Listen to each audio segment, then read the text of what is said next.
Hello friends, this is Shalini Srivastava. स्वागत है आपका टीचिंग लर्नर्स में। तो कैसे हैं आप लोग? और आप लोगों ने पढ़ाई स्टार्ट कर दी होगी, लगभग उम्मीद कर सकते हैं कि आपने शुरू कर दी होगी पढ़ाई। तो इस समय हम आपके लिए ला रहे हैं हिंदी साहित्य में। हम पहले साहित्य ला रहे हैं, उसके बाद भाषा खंड लाएंगे। तो साहित्य में आपने देखा होगा कि हमने इससे पहले साहित्य के बारे में थोड़ा सा पढ़ लिया है। पहले साहित्य का परिचय हमने जान लिया कि हमें पढ़ना क्या क्या है। फिर उसके बाद हमने देखा कि साहित्य में क्या क्या चीज़ें हैं, क्या चीज़ें कहाँ से शुरू हुआ, सारी चीज़ें देखा हमने। फिर उसके बाद हमने पूरा कालक्रम देख लिया, जिसमें 4 काल हमने देखे: आदिकाल, भक्तिकाल और आपका रीतिकाल और आधुनिक काल। इन्हीं चारों कालों में आपका पूरा साहित्य बंधा हुआ है। तो इसमें हम पहला आपका लेके आए हैं पॉइंट। पहला पॉइंट क्या है? आदिकाल। इस आदिकाल को हम पूरा पढ़ेंगे और आप यहाँ से पढ़ने के बाद फिर आपको कहीं से पढ़ने की आवश्यकता नहीं होगी। बस आप क्वेश्चन लगाएंगे, प्रीवियस ईयर क्वेश्चन ढूंढिएगा और उसको लगाइएगा। उसके अलावा आपको पढ़ने की आवश्यकता नहीं है, ना कोई बुक लेने की आवश्यकता है। अगर आप ये सारी क्लासेस पढ़ने के बाद भी कहीं और इधर उधर भटक रहे हैं तो बहुत भोले वाले बच्चे हैं, ये मान लीजिएगा। तो कोई वैसे नहीं, हमने वैसे कह दिया। तो यानी कि यहाँ पे आपको सारी चीज़ें पूरी कराई जाएंगी। आप एक बार कंटेंट देखेंगे तो आपको खुद ही समझ में आएगा। तो चलिए हम शुरू करते हैं। तो अगर आप हमारे चैनल पर नए हैं तो प्लीज़ चैनल को हमारे सब्सक्राइब करें और ज़्यादा से ज़्यादा शेयर करें, क्योंकि चीज़ें बहुत ज़्यादा इंपॉर्टेंट है। लगभग अभी चर्चा में आ रहा है वीडियो री एग्ज़ाम आपका। अगर है तो वीडियो री एग्ज़ाम भी आने वाला है, तो उसके लिए तो आपको पढ़ना ही है। उसके लिए हमने आपके लिए पत्र लेखन के लगभग 11-12 वीडियो हमने आपको पूरे पढ़ा दिए हैं, साथ में क्वेश्चन भी कराए हैं। तो उसकी जो लिंक है हम इसके डिस्क्रिप्शन में डाल देंगे, तो वहाँ पे जाके देख लीजिएगा। एक एक पत्र एक एक वीडियो में अच्छे से आपको बताया गया है, तो वहाँ से आप पत्र लेखन पढ़ सकते हैं। ठीक है, तो आज हम चलिए क्लास को स्टार्ट करते हैं। तो बने रहिए हमारी क्लास पे। और कंटेंट अगर आपको समझ में आएगा तो क्लास ज़रूर अच्छी लगेगी। और कंटेंट तो हमारा बेहतर है ही, क्योंकि आप देख के जान सकते हैं। इससे पहले भी वीडियो में किसी भी क्लास में आप देख सकते हैं, कंटेंट मेरा अच्छा रहता है। तो चलिए बात करते हैं। सबसे पहले क्या है? आदिकाल। ठीक है, तो आदिकाल क्या है? आदिकाल का कालक्रम क्या हमने बताया था कि सभी जो आपके काल हैं, इसका कालक्रम का श्रेय किसे जाता है? तो श्रेय पूरा किसे जाता है? जॉर्ज ग्रियर्सन को जाता है। ये सारी चीज़ें थी और ये काल भी उन्हीं के अनुसार है। और लगभग आपका जो पूछा जाता है तो या तो 650 से लेके 1350 दे देता है एग्जाम में, या तो 1050 से 1350। तो ये कालक्रम में मत कंफ्यूज होइएगा। कई लोगों ने कई तरह बताई हैं, तो आपको ये चीज़ें जरूर याद रखनी है। और शुक्ल जी ने जैसे कि बताया था कि 1050 से 1375 उन्होंने बताया था। तो ये सारी चीज़ें हैं। तो हम देखेंगे आदिकाल। तो सबसे पहला हमारा काल कौन सा था? आदिकाल। अगर पूछा जाए तो सबसे पहला काल था आदिकाल था। तो आदिकाल को हम विभिन्न नामों से जानते हैं, और विभिन्न नाम बहुत सारे लोगों ने दिए थे, तो उनको प्रयोगकर्ता यानी इनका नामकरण किसने किसने किया था, सबके बारे में जानते हैं। देखिए, आदिकाल को चारण काल भी कहते हैं, वीरगाथा काल भी कहते हैं, सिद्ध सामंत काल भी कहते हैं, संधि काल भी कहते हैं, आदिकाल भी कहते हैं, और बीजवपन काल और प्रारंभिक काल भी कहते हैं। ठीक है, और एक आरंभिक काल भी कहते हैं। तो इसे भी हम लिख देते हैं, इसको हमने नहीं लिखा है। आरंभिक काल भी कहते हैं, यहाँ पर हम लिख देते हैं आरंभिक काल। सारी चीज़ें नोट करिएगा। अगर नहीं नोट कर पा रहे हैं आप तो आपको पीडीएफ मिल जाएगी खत्म होने के बाद। तो अगर पीडीएफ चाहिए तो कमेंट बॉक्स में जरूर कमेंट करिएगा, तो वहाँ से आपको पीडीएफ भी हमारे टेलीग्राम चैनल पे आपको दे दी जाएगी। तो क्या हमने देखा कि इसका नाम क्या है, नामकरण क्या क्या किया गया है? चारण काल, वीरगाथा काल, सिद्ध सामंत काल, संधि काल, आदिकाल और बीजवपन काल और प्रारंभिक काल और आरंभिक काल। तो इसे हम रिलेट करके याद करेंगे, क्योंकि आप कोई भी ट्रिक मत याद करिए। ट्रिक आप भूल जाते हैं जब चीज़ों को आप किसी कहानी से या किसी शब्द से रिलेट कर लेते हैं, तो चीज़ों को आप भूलते नहीं हैं। तो हम देखते हैं चारण काल किसे कहा है। तो सबसे पहले हम देखते हैं कि जॉर्ज ग्रियर्सन जो हैं, ग्रियर्सन ने चारण काल का है। आदिकाल को ग्रियर्सन ने चारण काल का है। ये क्वेश्चन आपके पूछे जाते हैं, तो इनको याद रखिएगा। ओके, चारण काल किसने कहा है? जॉर्ज ग्रियर्सन ने कहा है। फिर उसके बाद आता है वीरगाथा काल। तो वीरगाथा काल कहा है रामचंद्र शुक्ल जी ने। देखिए, कुछ तो हम आपको याद ही करा देंगे।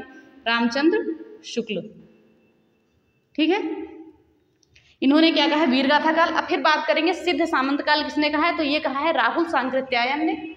ये भी याद रखिए, आपके एग्जामों में पूछे जाते हैं ये सारे क्वेश्चन। राहुल सांकृत्यायन। अगर आपकी क्लास लंबी हो जाएगी तो उसके लिए परेशान मत होइएगा, क्योंकि जब चीज़ों को आप कंप्लीट पढ़ेंगे तो क्लास थोड़ी सी लंबी होगी आपकी। फिर बात करते हैं संधि काल। संधि काल कहा है रामकुमार वर्मा ने। रामकुमार वर्मा ने, ठीक है, इन्होंने क्या कहा है? संधि काल का। फिर बात करते हैं आदिकाल किसने कहा है? तो आदिकाल आपका कहा है हजारी प्रसाद द्विवेदी ने। हजारी प्रसाद द्विवेदी ने।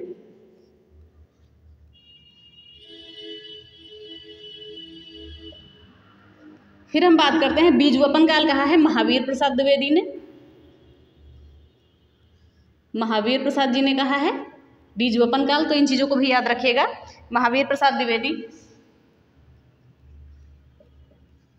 फिर हम बात करते हैं प्रारंभिक काल। प्रारंभिक काल कहा है मिस्र बंधुओं ने। मिस्र बंधुओं ने क्या कहा है? प्रारंभिक काल कहा है।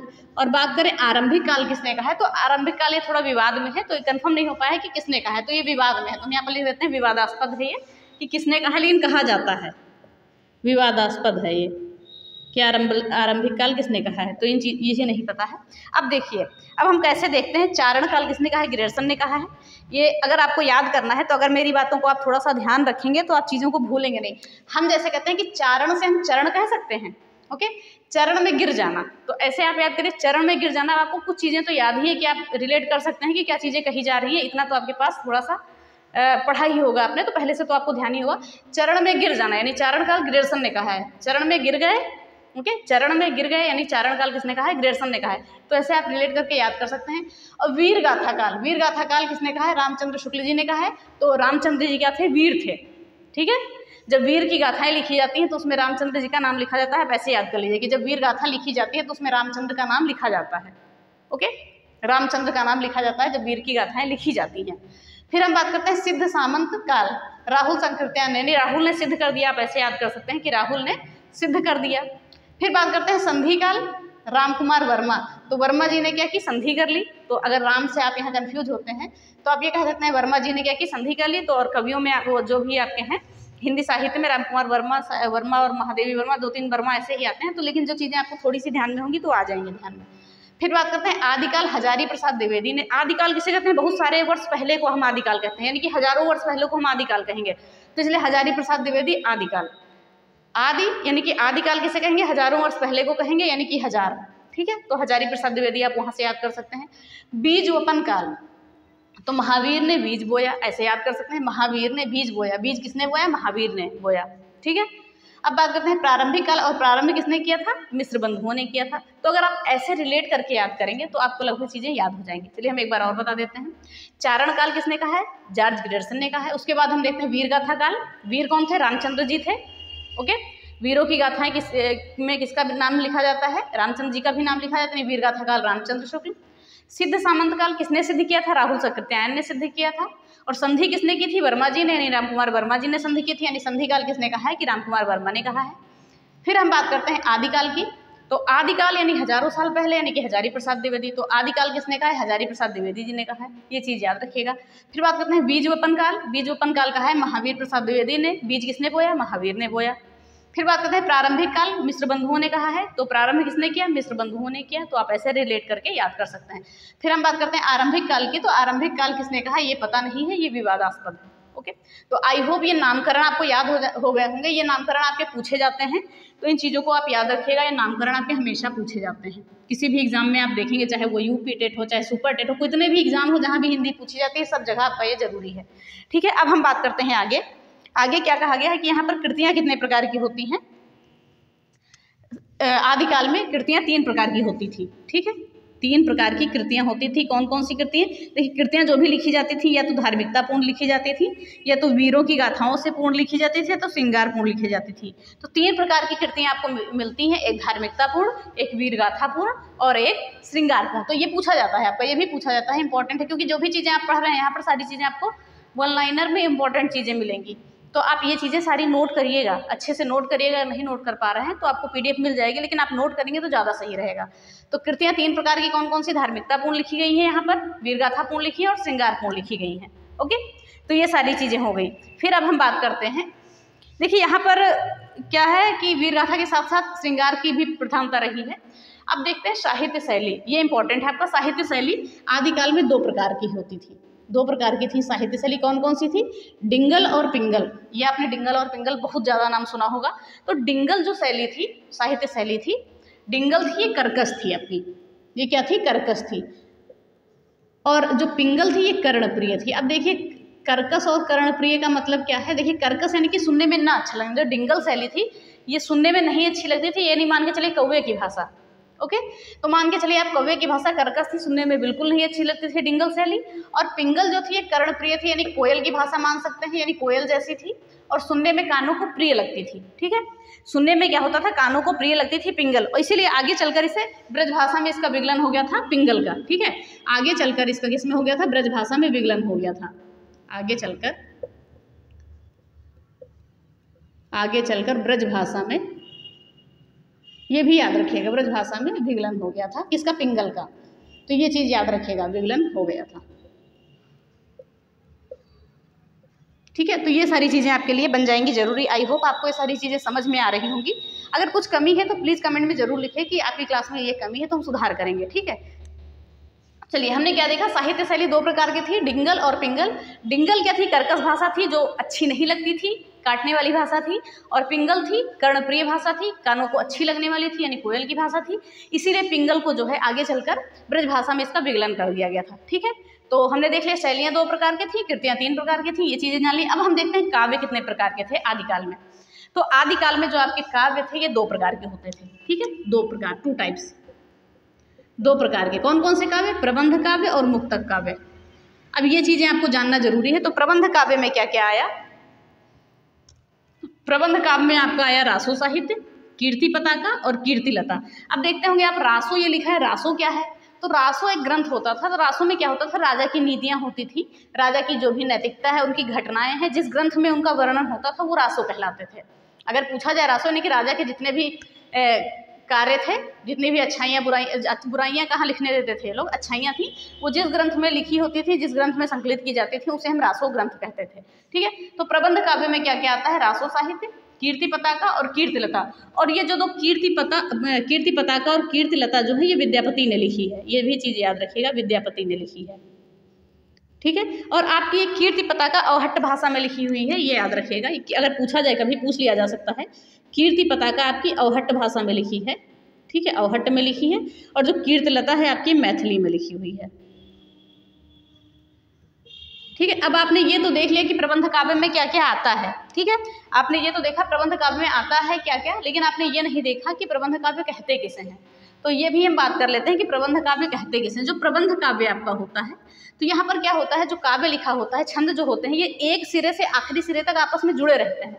ये जो प्रबंध काव्य है, तो प्रबंध काव्य में जो छंद होते हैं वो एक सिरे से आखिरी सिरे तक आपस में क्या होते हैं, जुड़े रहते हैं।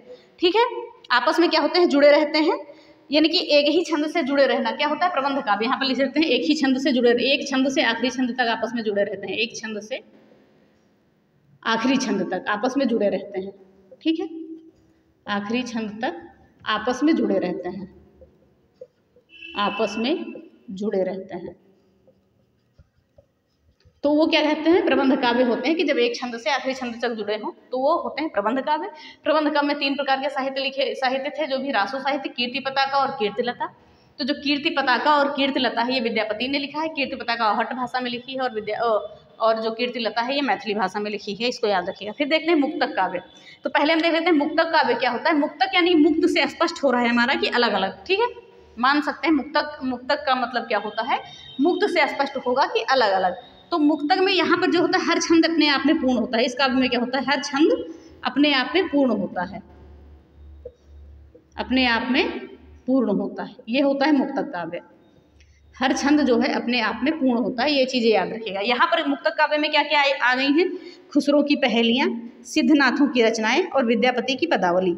बस ये 3 चीजें आपकी यहाँ पर हैं मुक्तक काव्य में, खुसरो की पहेलियाँ, सिद्धनाथों की रचनाएं और विद्यापति की पदावली। तो आपने इतना देखा, आई होप आपको इतना जरूर समझ में आया होगा। तो आप चाहे तो स्क्रीनशॉट ले सकते हैं। फिर हम आते हैं अगली स्लाइड पे। देखिए हमने यहाँ पर नामकरण देख लिया, किसने किसने कौन कौन सा नाम दिया था, और कृतियाँ देख ली 3 प्रकार की होती थी, धार्मिकतापूर्ण, विरगाथापूर्ण और श्रृंगारपूर्ण होती थी। हमने शैलियाँ देखी, आदिकाल में कौन कौन सी थी, साहित्य शैली, डिंगल और पिंगल नाम की 2 शैलियाँ थी। फिर हमने बात की काव्य कितने प्रकार के होते थे आदिकाल में, 2 प्रकार के होते थे, एक होता था प्रबंध काव्य और एक होता था मुक्तक काव्य। तो आई होप ये सारी चीज़ें आपको समझ में आई होंगी। अब हम आते हैं अगली स्लाइड पे, तो इसको आप स्क्रीनशॉट ले लीजिए या नोट कर लीजिए, सारी चीज़ें आपके लिए इंपॉर्टेंट बनेगी। अब हम आते हैं अगले पेज पे आपके। अब हम देखते हैं अगली स्लाइड को, जो स्लाइड आपके लिए बहुत महत्वपूर्ण है। देखिए यहाँ पर सारी चीज़ें हम फैक्ट टू फैक्ट पढ़ रहे हैं, जो एग्जाम में आते हैं वही चीज़ें हम पढ़ रहे हैं, यानी कि जो एग्जाम में बार बार फंसता है वही चीज़ों को पढ़ रहे हैं, ना कोई कहानी पढ़ रहे हैं और न कोई बिना मतलब की चीज़ें पढ़ रहे हैं, fact to fact one liner चीज़ें देख रहे हैं, और ये चीज़ें आपके एग्जाम में हमेशा फंसती हैं, तो इनके नोट्स भी बनाते रहिएगा। चलिए अब हम आगे देखते हैं आगे क्या लिखा हुआ है यहाँ पर। आगे यहाँ पर लिखा हुआ है कि आदिकाल साहित्य के प्रमुख रूप। तो आदिकाल साहित्य के 3 प्रमुख रूप थे, ठीक है, 3 प्रमुख रूप मान सकते हैं। कौन कौन से? सिद्ध साहित्य, नाथ साहित्य और रासो साहित्य, ठीक है। कौन कौन से थे पूछा जाता है क्वेश्चन आपका। 3 प्रमुख रूप थे, सिद्ध साहित्य, नाथ साहित्य और रासो साहित्य।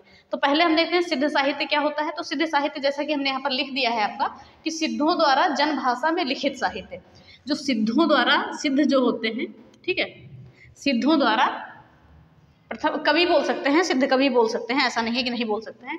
तो सिद्ध कवियों द्वारा जनभाषा में लिखित साहित्य क्या कहलाता है? सिद्ध साहित्य कहलाता है। सिद्ध साहित्य कहलाता है। एक बार और देख लीजिए, सिद्ध कवियों के द्वारा जनभाषा में लिखित साहित्य सिद्ध साहित्य कहलाता है, ये याद रखिए। अब देखिए कुल 84 सिद्ध माने गए हैं। सिद्धों की संख्या कितनी है? 84 है।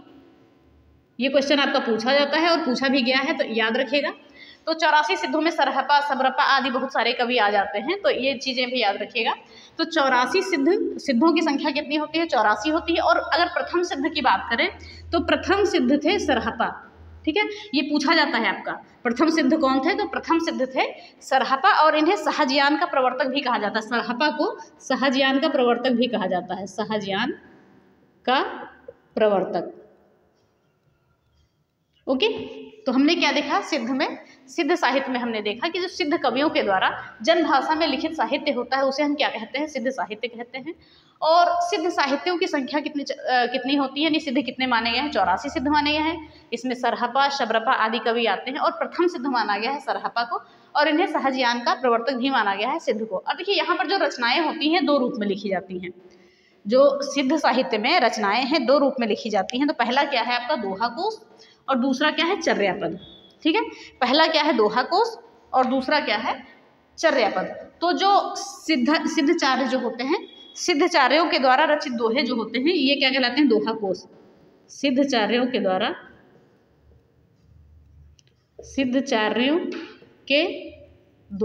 रचित दोहे दोहा कोश कहलाते हैं, रचित दोहे। देखिए आपको सारी चीजें यहाँ पर बता दी गई हैं। और यहाँ चर्यापद की बात करें तो सिद्धचार्यों के द्वारा रचित पद, ये क्या कहलाते हैं? चर्यापद कहलाते हैं। तो इन चीज़ों को आप याद रखिएगा, ठीक है।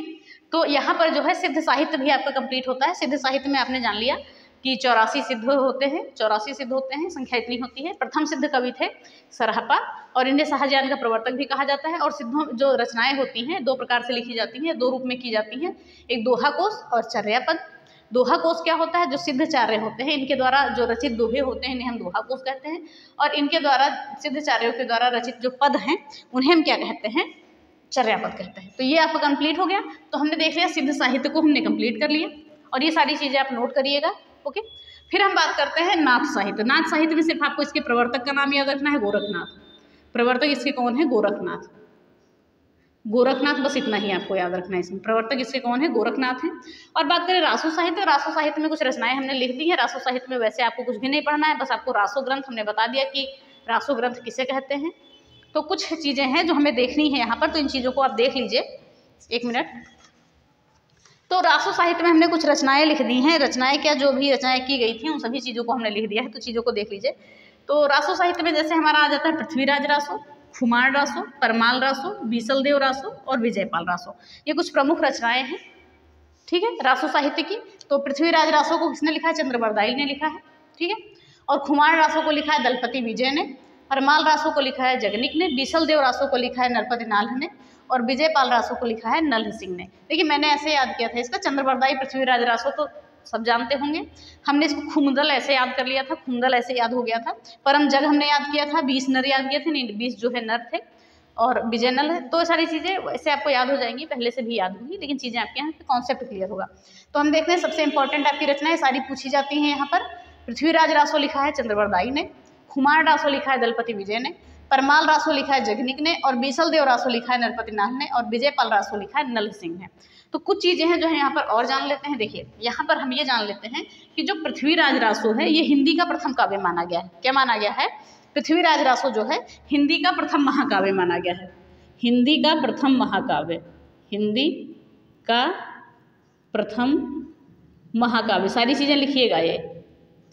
हिंदी का प्रथम महाकाव्य माना गया और इसे अर्ध प्रामाणिक रचना भी माना जाता है। अर्ध प्रामाणिक रचना, अर्ध प्रामाणिक रचना, प्रामाणिक रचना। ठीक है, तो ये तो आपने देख लिया पृथ्वीराज रासो के बारे में। अब चंद्रबरदाई के बारे में भी कुछ जान लीजिए कि इनके बारे में क्या कहा गया। तो चंद्रबरदाई जो है इन्हें हिंदी का प्रथम कवि माना गया है। चंद्रबरदाई को हिंदी का प्रथम कवि माना गया है। ओके, हिंदी का प्रथम कवि माना गया। और ये बात की गई है कि पृथ्वीराज रासो जो है ये पिंगल भाषा में लिखी गई है। तो पिंगल आप जान जाएंगे, पिंगल साहित्य में लिखी गई है। तो ये सारी चीज़ें, तो पृथ्वीराज रासो के बारे में हमने जान लिया कि ये जो है हिंदी का प्रथम महाकाव्य है, प्रथम महाकाव्य याद रखिएगा। ठीक है, और ये एक अर्ध प्रामाणिक रचना है, ये पिंगल में लिखी है। इसे लिखा है चंद्रबरदाई ने, जिन्हें हिंदी का प्रथम कवि कहते हैं। तो इसके बारे में आपको बस इतना ही याद रखना है और कुछ नहीं याद रखना है।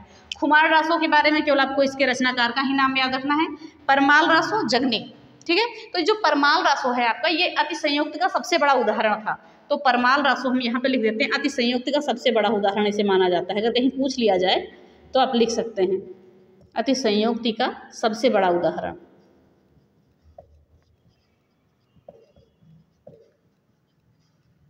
ओके, तो ये हो गया आपका परमाल रासो। क्या हो गया आपका, सॉरी ये परमाल रासो हमने जगनिक इसमें लिख दिया है। परमाल रासो जो जगनिक ने लिखा था, ये आपका क्या है, अति संयुक्त का सबसे बड़ा उदाहरण है। और बीसल देव रासो आपका नरपत नाल लिखा है और विजयपाल रासो लिखा है नल सिंह ने। तो ये चीज़ें आपको कंप्लीट हो गई होंगी, ये चीज़ें आपको लगभग याद हो गई होंगी कि रासो साहित्य में हमने इतनी रचनाएं देखी। पृथ्वीराज रासो चंद्रबरदाई ने लिखी, खुमार रासो दलपति विजय ने लिखी है, परमाल रासो जगनिक ने लिखी है, बीसल देव रासो नरपत नाल ने लिखी है और विजयपाल रासो नल सिंह ने लिखी है। तो आपका ये पार्ट कंप्लीट हो गया कि आपने सिद्ध साहित्य भी अच्छे से देख लिया, नाथ साहित्य के प्रवर्तक गोरखनाथ हैं ये भी देख लिया, ये पूछा जाता है, और रासो साहित्य के बारे में रचनाएं देख ली और इनके बारे में जान लिया। अब एक यहाँ पर एक महान कवि आपके आते हैं, अमीर खुसरो के बारे में सुना होगा, और यहाँ से क्वेश्चन आपके बनते ही बनते हैं। क्वेश्चन यहाँ से इनसे तो क्वेश्चन आपके पूछे ही जाते हैं। तो पहले हम अमीर खुसरो के बारे में थोड़ा सा जानते हैं। तो आप देखते हैं, अमीर खुसरो का एक नाम है अबुल हसन। ठीक है, ये नाम याद रखिएगा। अमीर खुसरो का एक नाम क्या है, अबुल हसन है। और इनके गुरु कौन थे, निजामुद्दीन औलिया। पूछा जाता है क्वेश्चन ये आपका। ठीक है, और जो अमीर खुसरो हैं इन्हें खड़ी बोली के आदि कवि के रूप में भी जाना जाता है। अमीर खुसरो को खड़ी बोली के आदि कवि के रूप में भी जाना जाता है। और हिंदी खड़ी बोली का जन्मदाता किसे कहा जाता है, अमीर खुसरो को कहा जाता है। इंपॉर्टेंट है, कई बार पूछा जा चुका है कि हिंदी खड़ी बोली का जन्मदाता किसे कहा जाता है, अमीर खुसरो को कहा जाता है। ओके, अब इन्हें जो है आदिकाल का सर्वश्रेष्ठ कवि कहा जाता है। अमीर, अगर पूछा जाए कि आदिकाल का सर्वश्रेष्ठ कवि किसे कहा जाता है, तो अमीर खुसरो को कहा जाता है आदिकाल का सर्वश्रेष्ठ कवि। ठीक है, क्योंकि उसी समय ये सभी राजाओं की प्रशंसा करते रहते थे, उनके दरबार में रहते थे। और बात करें हम यहाँ पर, इन्होंने गजल लिखी है, पहेली लिखी है, मुकरिया लिखी है, ये भी चीज़ें आपकी पूछी जाती हैं। और गायन में इन्होंने कव्वाली और तराना का आविष्कार किया है, और वाद्य यंत्र में तबला और सितार का आविष्कार किया है। यानी इन सभी के आविष्कार किया है इन्होंने, और पूछा जाता है आविष्कारक के रूप में, ये चीज़ याद रखिएगा।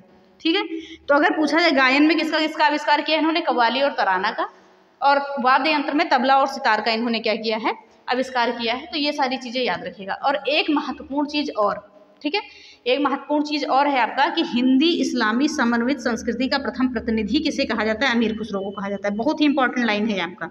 ठीक है, तो अमीर खुसरो के बारे में हमने इतना जाना। हाँ, और एक चीज़ और लिखी है कि अवधी भाषा का इन्हें जनक किसने कहा है, अवधी भाषा का जनक इन्हें कहा है रामकुमार वर्मा ने। ठीक है, रामकुमार वर्मा ने क्या कहा है, अवधी भाषा का जनक कहा है रामकुमार वर्मा ने।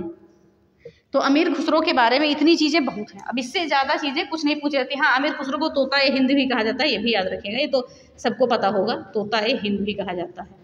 ठीक है, अब इससे ज़्यादा अमीर खुसरो के बारे में मुझे नहीं लगता है कि कुछ पूछा जाएगा। तो एक बार हम और अमीर खुसरो के बारे में जानते हैं। अगर क्लास लंबी हो गई तो प्लीज़ कोऑपरेट कीजिएगा, क्योंकि जो चीज़ें आपको मिल रही हैं वो मुझे नहीं लगता इतना क्रम में आपको कहीं मिलेंगी। अमीर खुसरो का एक नाम क्या था, अबुल हसन था। इन्हें तोता हिंद भी कहा जाता था। इनके गुरु कौन थे, निजामुद्दीन औलिया थे। और इन्हें खड़ी बोली का आदि कवि कहा जाता था, और खड़ी बोली का जन्मदाता भी कहा जाता था। और आदिकाल का सर्वश्रेष्ठ कवि किसे कहते हैं, अमीर खुसरो को कहते हैं। गजल, पहेली, मुकरिया इन्होंने लिखी थी, और गायन में कव्वाली और तराना के आविष्कारक थे, और वाद्य यंत्र में तबला और सितार के आविष्कारक थे अमीर खुसरो। अब बात करें हिंदी इस्लामी समन्वित संस्कृति का प्रथम प्रतिनिधि भी अमीर खुसरो को ही कहा जाता था। और रामकुमार वर्मा जी ने अवधी भाषा का जनक किसे कहा था, अमीर खुसरो कहा जाता है। सारी चीज़ें इंपॉर्टेंट हैं, आप एक बार स्क्रीनशॉट ले सकते हैं। यहाँ पर आप देख सकते हैं सारी चीज़ें आपकी जरूरी हैं। अब आपका आदिकाल में केवल कुछ प्रमुख रचनाएं और कुछ प्रमुख पंक्तियां हम बताएंगे, उसके अलावा आपको कुछ नहीं पढ़ना है, बस प्रैक्टिस कीजिएगा, क्योंकि आदिकाल में इससे अलग कुछ नहीं आता है। ठीक है, तो इन चीज़ों को देख लीजिए, फिर हम आगे देखते हैं कुछ पंक्तियों को, कुछ रचनाओं को, उसके बाद ये आपका आदिकाल खत्म हो जाएगा एक ही वीडियो में। बस थोड़ा सा समय ज़्यादा लगा, लेकिन अब देखिए 4-5 घंटे में लोग खत्म करवाते हैं, और आपको थोड़े से समय में, देखिए 4-5 घंटे पढ़ाना मेरा कोई उद्देश्य नहीं है कि आपको 4-5 घंटे बर्बाद किया जाए। मेरा उद्देश्य है कि आपको कम से कम समय में अधिक से अधिक चीज़ें प्रोवाइड की जाएँ, फिर आपको कहीं से पढ़ने की आवश्यकता ना पड़े। जो चीज़ें मैं पढ़ाऊँ उससे आपको कहीं से पढ़ने की आवश्यकता ही नहीं है, अगर आप विश्वास करते हैं तो। बस आपको प्रैक्टिस करने की आवश्यकता है। चलिए आगे देखते हैं। चलिए अब हम देखते हैं आगे। तो आगे क्या हमें देखना है, प्रमुख रचनाएं देखनी है आदिकाल की, और उनके रचनाकार देखने हैं, और कुछ प्रमुख पंक्तियां भी हम देखेंगे। ठीक है, तो पहले हम देखते हैं कुछ रचनाएं हैं जो आपकी हमेशा पूछी जाती हैं। तो पहली क्या है, परमचर्यु स्वयंभू ने लिखा है। दोहा को सरहपा के द्वारा रचित है। चर्यापद लिखा है सबरपा ने। कन्हपाद और गीतिका लिखा है कन्हपा ने। संदेश रासक लिखा है अब्दुल रहमान ने। श्रावकाचार लिखा है देवसेन ने। और कीर्तिलता, कीर्ति पताका और पदावली लिखा है विद्यापति ने। ओके, और जय मयंक जस चंद्रिका लिखा है मधुकर भट्ट ने। और जयचंद्र प्रकाश लिखा है भट्ट केदार ने। शब्दी लिखा है गोरखनाथ ने। और पहेली, कव्वाली और मुकरी लिखी है अमीर खुसरो ने, पीछे भी आप देख चुके हैं। और हमीर रासो लिखा है शारंगधर ने। आपको यहाँ मृगावती नहीं दिखाई दे रहा होगा, तो हम यहाँ पर लिख देते हैं मृगावती लिखा है कुतुबन ने। यहाँ पर मृगावती लिखा है कुतुबन ने, मृगावती कुतुबन ने लिखा है, ये हम यहाँ पर लिख देते हैं कुतुबन ने। ओके, तो ये चीज़ याद रखिए। अब चलिए हम डिटेल में पढ़ लेते हैं। तो हमने क्या देखा, परमचर्यु किसने लिखा है, स्वयंभू ने लिखा है। ये एक अवहट्ट कवि है। ठीक है, अवहट्ट कवि है, ये चीज़ याद रखिएगा। ये क्या है, अवहट्ट कवि है, तो ये चीज़ याद रखिएगा। हमने देखा परमचर्यु किसने लिखा है, स्वयंभू ने लिखा है। दोहा कोश पूछा जाता है, आपको कई बार पूछा गया है, सरहपा ने लिखा है। चर्यापद लिखा है शबरपा ने। और कन्हपाद और गीतिका लिखा है कन्हपा ने। देखिए दोनों पूछी जाती है, इंपॉर्टेंट है आपकी, ये तीनों ऊपर वाली। और संदेश रासक क्या है, ये अब्दुल रहमान ने लिखा है। संदेश रासक एक विरह काव्य है। ठीक है, संदेश रासक जो है आपका, संदेश रासक क्या है, यहाँ पर लिख देते हैं एक विरह काव्य है। विरह काव्य यानी दर्द भरा काव्य। ठीक है, और फिर बात करते हैं क्या है, श्रावकाचार लिखा है देवसेन ने। और कीर्तिलता, कीर्ति पताका, पदावली, तीनों इंपॉर्टेंट है आपकी, ये लिखा है विद्यापति ने। तो आई होप आपको समझ में आ रहा होगा। और जय मयंक जस चंद्रिका बहुत ही इंपॉर्टेंट है। जय मधु याद रख लीजिए, मधु और जय याद रख लीजिए। ठीक है, जय मयंक जस चंद्रिका मधुकर भट्ट ने लिखा है। और जय चंद्र प्रकाश लिखा है भट्ट केदार ने।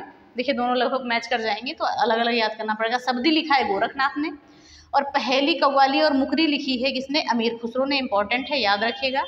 हमीर रासो सारंगधर ने लिखा है, इंपॉर्टेंट है, याद रखिएगा। मृगावती कुतुबन ने लिखा है, ये भी इंपॉर्टेंट है, याद रखिएगा। कुछ रचनाएं जो बहुत ज़्यादा इंपॉर्टेंट, जिसमें आपकी आ जाती है परमचर्यु, स्वयंभू, दोहा को, सरहपा, चर्यापद, शबरपा, ये इंपॉर्टेंट है आपकी। फिर आ जाता है कीर्तिलता, कीर्ति पताका, पदावली विद्यापति ने लिखा है, बहुत ज़्यादा इंपॉर्टेंट है आपकी। जय मयंक जस चंद्रिका मधुकर भट्ट ने लिखा है, बहुत ज़्यादा इंपॉर्टेंट है। फिर हम बात करेंगे पहेली, कव्वाली, मुकरी, अमीर खुसरो ने लिखा है, ये भी इंपॉर्टेंट है। हमीर रासो सारंगधर ने लिखा है। और मृगावती किसने लिखा है, कुतुबन ने। तो ये जो लगभग 15 रचनाएं हमने बताई आपको, ये सारी आदिकाल की प्रमुख रचनाएं हैं, और ये बार बार पूछा जाता है आपका। ठीक है, तो ये चीज़ें हो गई। अब कुछ पंक्तियों के बारे में हम जान लेते हैं। कुछ पंक्तियाँ जैसे कि हमने लिखी हैं, तो इन चीज़ों के भी बारे में जान लेते हैं कि कौन सी पंक्तियाँ, ये पंक्तियाँ आपकी पूछी जाती हैं। ये आदिकाल की पंक्तियाँ हैं, वीरगाथा काल की। इस काल में जितने भी कवि थे, उन्होंने ये सारी चीज़ें जो भी लिखी थी, उन सभी के बारे में जानते हैं। देखिए पहली है आपकी एक सेकेंड, हाँ, पहली आपकी 12 बरस लो कूकर जीवे, अरु 13 लो जिए सियार, बरस 18 क्षत्रिय जीवे, आगे जीवन को धिक्कार।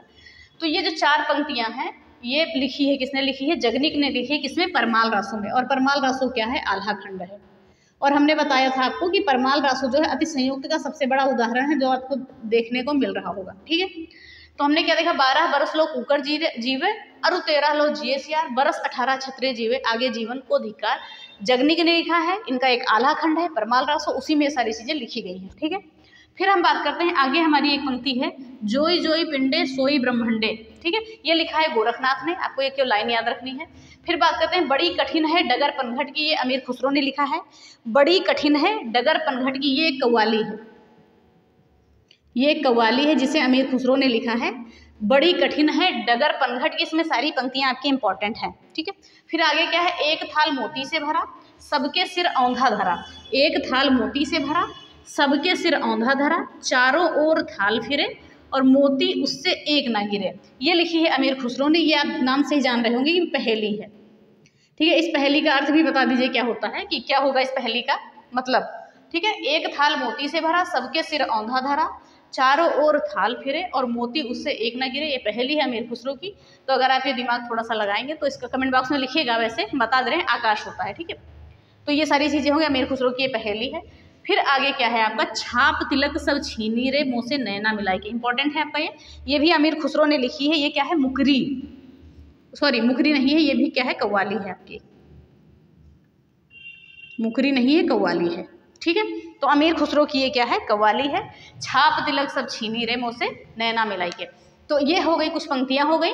12 बरस लोग ऊपर जीवे, अगर ये आता है तो ये पूछा गया है, कई बार पूछा गया है, जगनीक ने लिखा है। परमाल रासों में एक आला खंड है। फिर जोई जोई पिंडे सोई ब्रह्मंडे, गोरखनाथ ने लिखा है।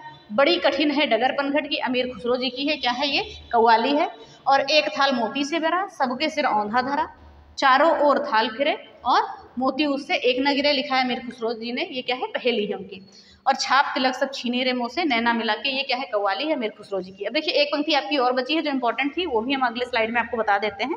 बस इसके साथ ही हमारा ये आदिकाल आपका कंप्लीट खत्म है, इसके अलावा आपको कहीं से पढ़ने की आवश्यकता नहीं है। तो ये आप देख लीजिए, हम आगे स्लाइड पे आते हैं।